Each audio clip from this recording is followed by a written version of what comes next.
Hello there. First of all, I heard Michael discussing the president earlier. I don't care what your politics are. I happen to be personal friends with the president from when he owned the Grand Hyatt Hotel. And I even now routinely correspond with his son Eric.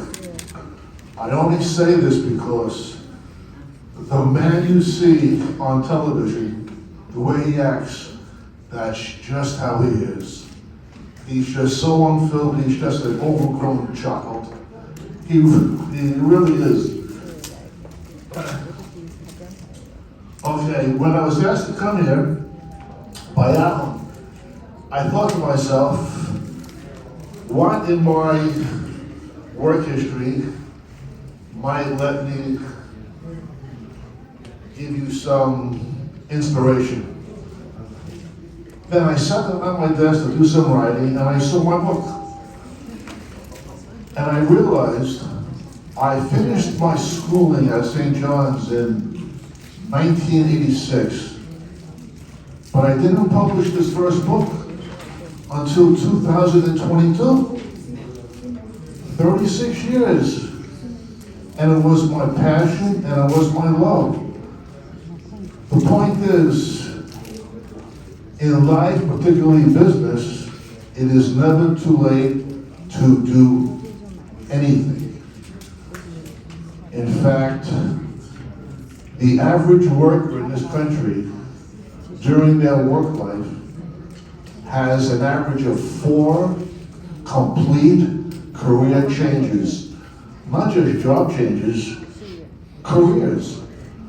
So we can reinvent ourselves at any point that we wish to. And the years that I spent with the Hyatt Corporation, working in politics with Alan, running for city council myself in 2013, all the while I was using my writing abilities, writing press releases, letters, stuff like that. But my dream and my passion was writing poetry and getting a book published. Well, lo and behold, because I met the correct people, got into a certain circle, I began writing more. Very directed perseverance. Then I had a little problem. I had open heart surgery in 2022, November. Very complicated, I almost died. As I was recuperating, 2 weeks after my surgery, the book was published. And I said, there had to be a reason why God let me live. Then, while I was recuperating, a month later, the book shot up so high on Amazon that I was in shock. Amazon has 3 million books, 4 million books. In the first week, my book reached 2,000, which is, a huge success. And I realized in writing my book, things that I included in it, I could even impart some business lessons. The first lesson is perseverance. It's very difficult to persevere. A lot of my poems are about that. You have to do the little things. You have to dot every I and cross every T. A story that I had known my whole life contributed to my thinking. This is a very good story. Old man Adams was an accountant for 50 years in this small town. Every morning he would come into the office, sit down at his desk, open up the bottom drawer of his desk. He would look down, smile, and he would begin to work. For 50 years. His secretary did not want to disturb him, so she said nothing. When old man Adams died at the funeral, they were discussing his habit of opening up that drawer every morning before he worked. And she decided she was going to go back to the office, she had the key, and see what was in that desk that he looked at every morning and that made him such a great accountant. She goes into his office, looks in that drawer, and she smiles. Do you know what it said in that drawer? It said, debit to the left, credit to the right.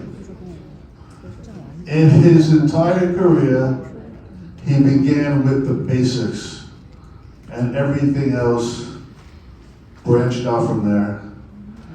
So, that being said, the book got incredible reviews and was critically acclaimed. I had a very well-known Broadway playwright write a blurb for the book. I was home 2 weeks from the hospital, recuperating from my heart surgery. I get a call from a radio interviewer who happened to have been a political reporter. So she knew of me and she knew of Alan. And my second book will be out shortly. But the key is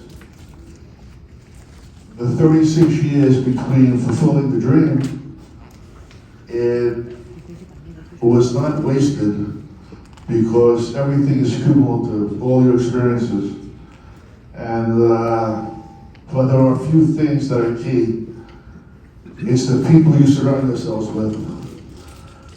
I was not surrounding myself with the right people in order to foster my dream. A lot of people in business, you probably realize that a lot of people in business and elsewhere are not your friends. A lot of people are jealous of you. And before you seek out somebody's assistance or advice, make sure they are of the correct type of person. In the business of writing and books, so competitive. Everybody is jealous of each other. Nobody wants to say a good word about anybody for fear that they might jump up one spot above them. It's the ones I found who are talented, who have confidence in themselves, don't consider you a threat. They're the ones that I sought out. They're the ones who helped me, and they're the ones who helped push me along. The others I forgot about, and I'm going to give you an example of some of the poems and how I came about them. The title of this book is called Drive Through the Night. And when I first wrote the title poem, my then 90-year-old mother read it. And she read it and I said, what do you think it's about? She said, it's about perseverance. And that's just what I meant it to be, about perseverance. It's called Drive Through the Night.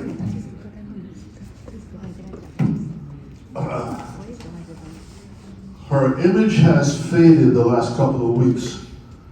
A ghastly outline is all that remains. And when her memory is forever erased, new photos will appear in my mind's picture frame. That day, though, is a long time from now, so I'll patiently wait for each new dawn's light. And the only way for me to survive is to jump in my car to drive through the night.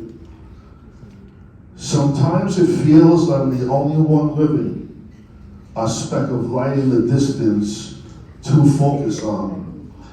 And I still have a good 4 or 5 hours to see if my solitude will outlast the dawn. Most times it's lonely. I start seeing mirages as I mix a concoction of self-doubt and fright. Yet somehow I know what it is I am missing can only be found if I drive through the night. The night is forgiving as the day never is, for only the brave will tempt the night's wrath. And if you can just make it through those few cursed hours, the dawn will reveal a brilliant new path. But the day's path is littered by those beaten down, defiled and bloodied by an indiscriminate life. They all tried their best, but they died never knowing. The only way you survive is if you drive through the night. Again, it's about perseverance. On the other end of perseverance, I think you have to know when to take a little rest, how you're going to stop things. If you're going too fast with a business or with your career, if you're going too fast, you might make errors. Sometimes you just have to take a rest. This one is called Rest Stop.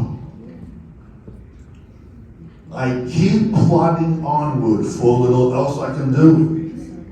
There's no magic elixir to set me upright. And though I struggle to be a bold musketeer, I stumble along like some errant knight.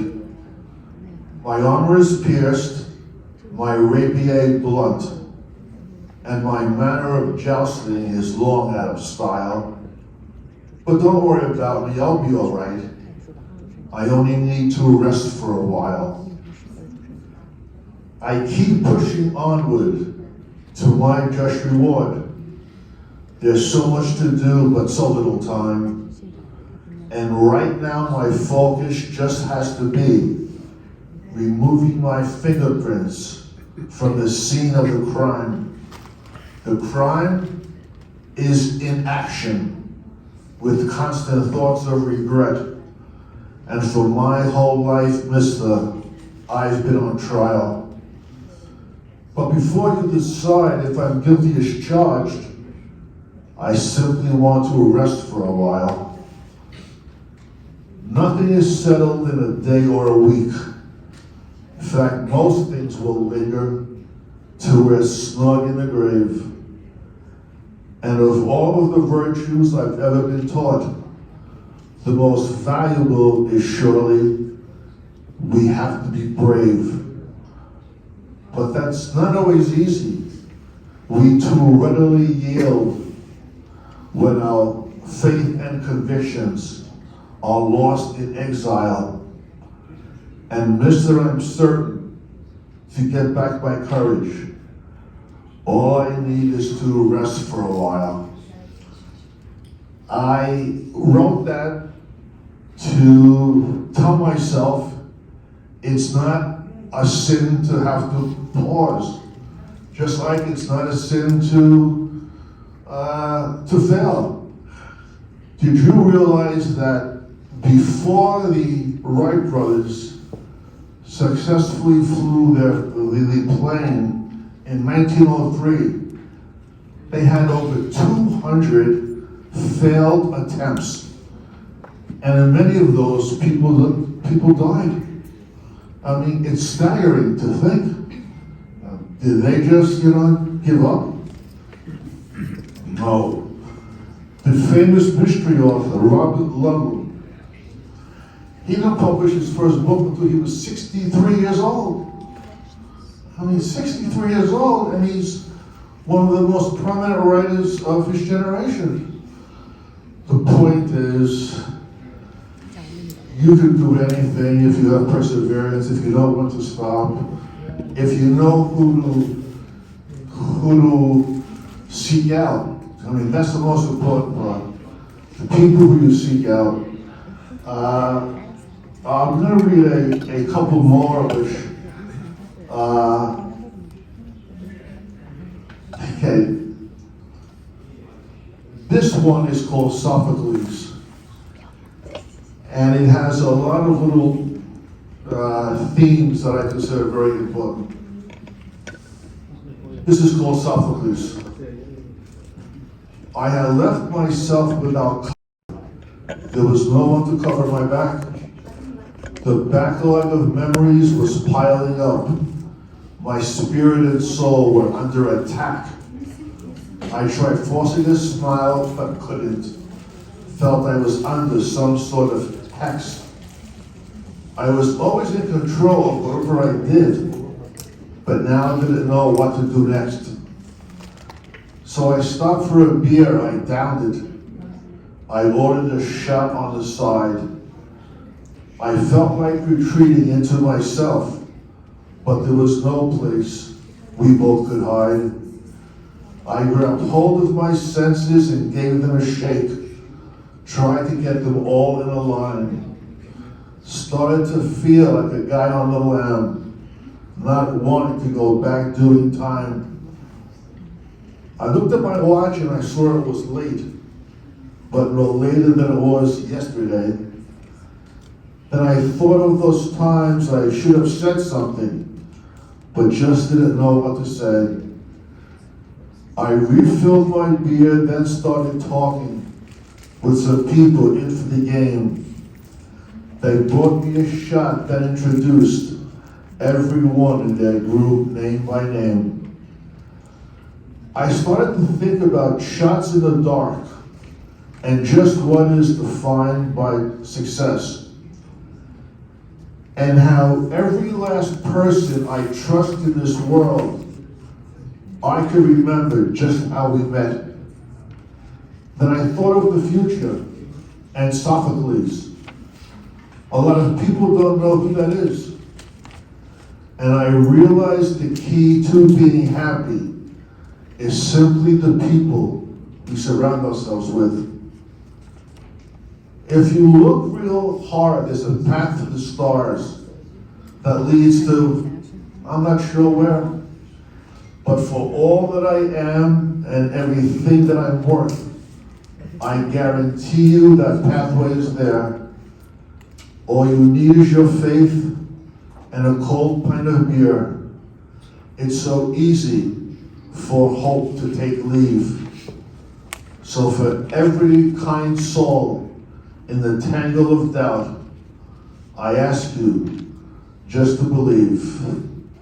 And that's what I tried to do in the years before I had the book published. I think about the people I was involved with before, how they were the ones who caused me to not progress.